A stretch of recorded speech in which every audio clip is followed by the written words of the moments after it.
अभी हम पढ़ने वाले residential status of non resident taxation start कर रहे हैं हम ये।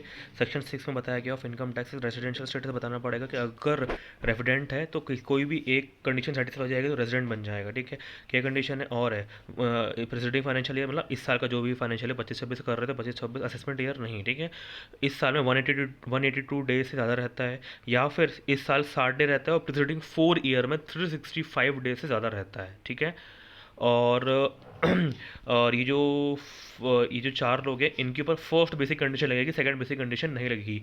कौन? क्रू मेंबर और जो एम्प्लॉयमेंट के लिए इंडिया छोड़ के गए हैं, या फिर कोई पर्सन है Indian citizen person of India who come India for visit, कोई जो विजिट में आता है इंडिया में। ठीक है, तो उसके लिए सिर्फ फर्स्ट कंडीशन लगेगी। ठीक है, उसके बाद बताया गया हुआ है, या आगे बताएगा, लेकिन मैं पहले ही बता दे रहा हूँ कि अगर कोई एम्प्लॉयमेंट के लिए बाहर जा रहा है, सॉरी, अगर कोई क्रू मेंबर है, चलो आगे देख लेंगे। अगर resident but non R O R और आर एन ओ आर में देखेंगे कि अगर कोई भी condition satisfy, both condition satisfy हो जाती है तो आर ओ आर बन जाएगा और आर एन ओ आर बन जाएगा। ठीक है, तो अगर आर ओ आर बनने के लिए करना पड़ेगा कि जो पिछले क्या करना पड़ेगा, रेसिडेंट ऑफ इंडिया होना पड़ेगा पहली बार। ठीक है, resident of India for at least 2 year preceding during 10 preceding financial year, मतलब पिछले 10 साल में 182 डेज से ज़्यादा रहना चाहिए। ठीक है, and he must stay in India for at least 730 day 7 previous year. ठीक है, क्योंकि एनी 2 ईयर में रेसिडेंट ऑफ इंडिया की रेसिडेंट होना चाहिए। रेसिडेंट कैसे होएगा, ये प्रिसीडिंग कंडीशन देखेंगे, और इसको तो सेकंड कंडीशन फॉलो होती ही नहीं है,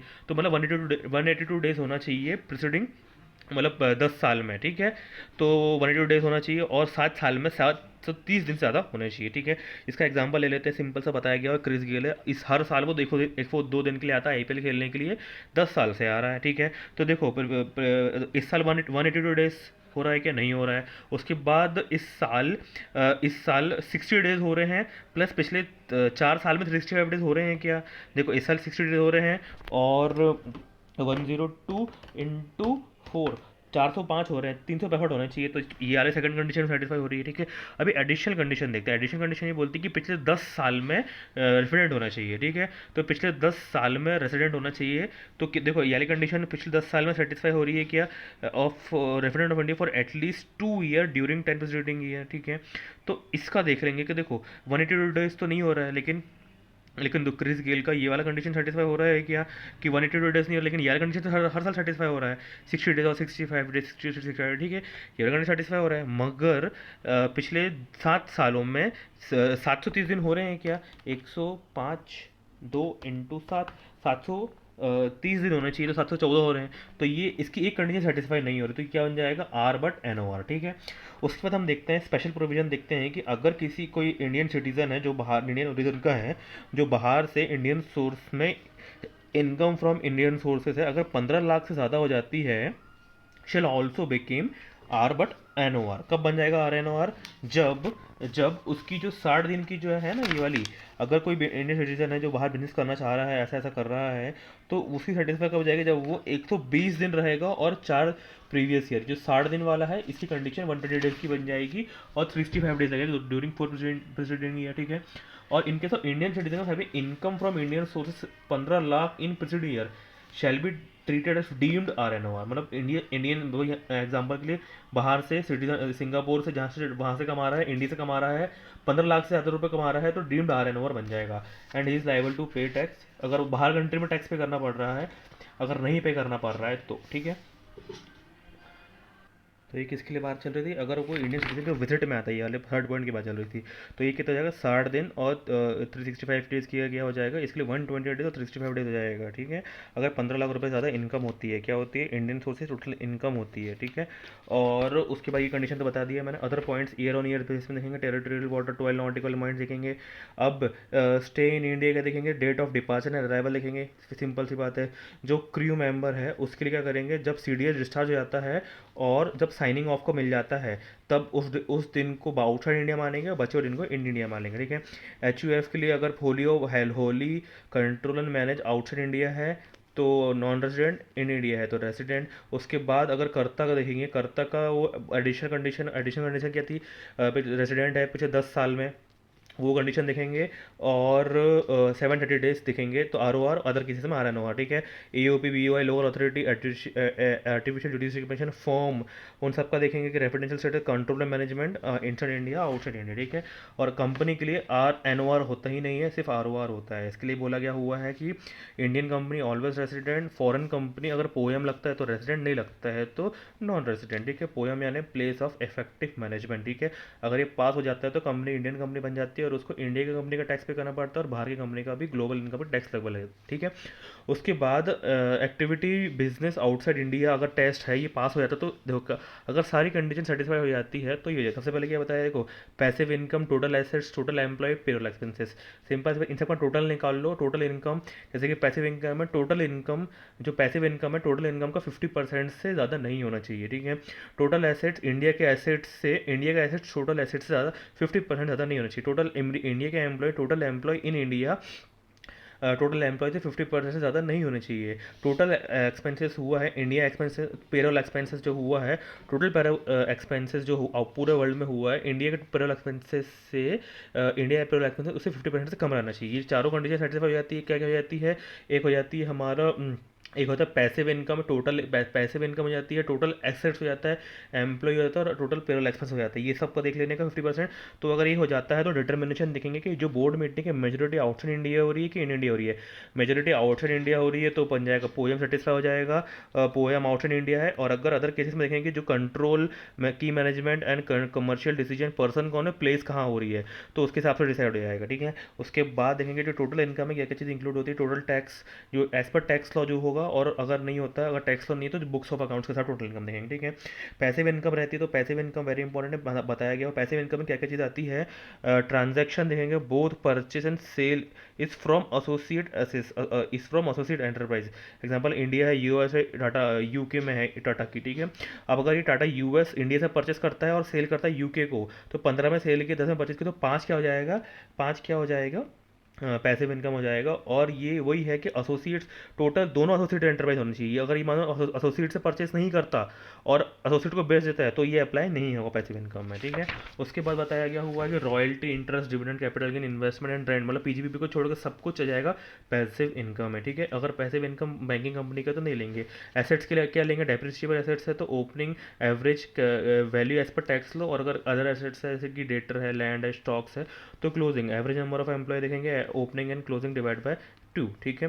and then not directly employed, अगर मान लो कि कॉन्ट्रैक्ट एम्प्लॉय है तो उसको भी एम्प्लॉय करेंगे, ठीक है। एम्यूलमेंट्स यानी पेरोल एक्सपेंसेस यानी सैलरी, एफ जो भी सब कुछ इंक्लूड कर लेंगे, ठीक है। अगर पोएम, अगर shall not apply company turnover 50 crore से कम है तो अप्लाई ही नहीं होगा, और सब्सिडरी कंपनी को एग्जामिन करना पड़ेगा सेपरेटली, अगर यूएस है, जापान है, यूके, ठीक है। अभी R O R, N O R and non resident लिखना पड़ेगा। Earn and received in India है तो भी हो जाएगा, और deemed to be earn, deemed to be receive in India है तो भी हो जाएगा। रेमिटेंस ट्रांसफर नहीं हो, मतलब वहाँ पे अर्न करा, वहाँ पर रिसीव किया, बस वापस भेजा, बस रेमिट किया तो वही तो टैक्सेबल नहीं होगा, ठीक है। और उसके बाद बताया गया हुआ है कि earn and received outside India, जैसे कि सिंगापुर में अर्न किया और रिसीव किया अर्न, मगर बिजनेस एंड प्रोफेशन कंट्रोल और setup in India, coaching class in India चली थी, तो टैक्सेबल हो जाएगा, आर एन ओवर बन जाएगा और टैक्सेबल यहाँ पे हो जाएगा, ठीक है। India income earn and received and control outside India तो नॉन टैक्सेबल हो जाएगा। अगर पास कोई फॉरेन इनकम है जो ब्रॉड फॉरवर्ड कर रहे हैं तो वो टैक्सेबल नहीं होगी, ठीक है। एनआर टैक्सेशन में क्वेश्चन नंबर 3 में 3 तक हमने कर चुका है। क्वेश्चन नंबर हो चुका है, मतलब पहले कर चुके हैं उस हिसाब से कर चुके हैं। क्वेश्चन नंबर 4 में कर चुके हैं कि एक स्वीडिश कंपनी है जिसका हेडक्वार्टर एट स्टॉकहोम में है। Swedish company not having a permanent establishment and licensing office Mumbai में है, ठीक है। और इसका सिग्निफिकेंट मैनेजमेंट और board of director at Sweden में है, तो पोएम अप्लाई होगा क्या, नहीं होगा, ठीक है। क्वेश्चन नंबर 5 में बोला गया हुआ है, वेरी पॉइंट है, कुछ नहीं है।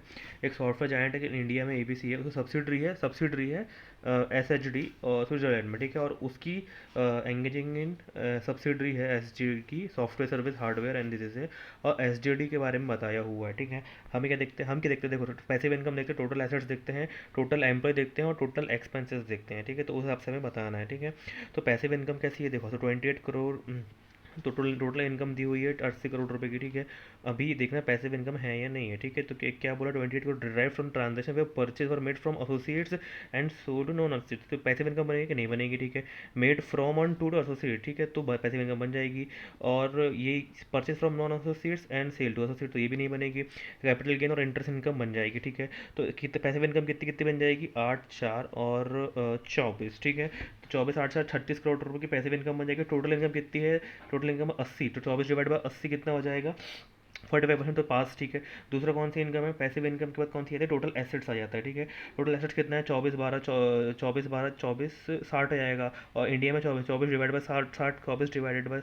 करेंगे तो 40%, ये भी पास हो जाता है, ठीक है। उसके बाद एम्प्लॉय करेंगे तो एम्प्लॉय 30, 10, 28, 68 करेंगे तो कितना आ जाएगा, 41.147, तो ये भी पास, ठीक है। उसके बाद आता है टोटल एक्सपेंसेस, तो 4, 26, 5.4, तो हो जाएगा 12, 5.4 डिवाइड बाई 12 हो जाएगा, 5.4 डिवाइड बाई 12 करेंगे तो ये भी हमारा पास हो जाएगा, ठीक है। तो 12 ये हमारा कंप्लीट हो जाएगा, तो ये भी पास हो जाएगा। और टोटल बोर्ड मीटिंग भी इंडिया में हो रही है और बाहर ज़्यादा हो रही है, तो ये क्या आ जाएगा, ये भी पास हो जाएगा, ठीक है।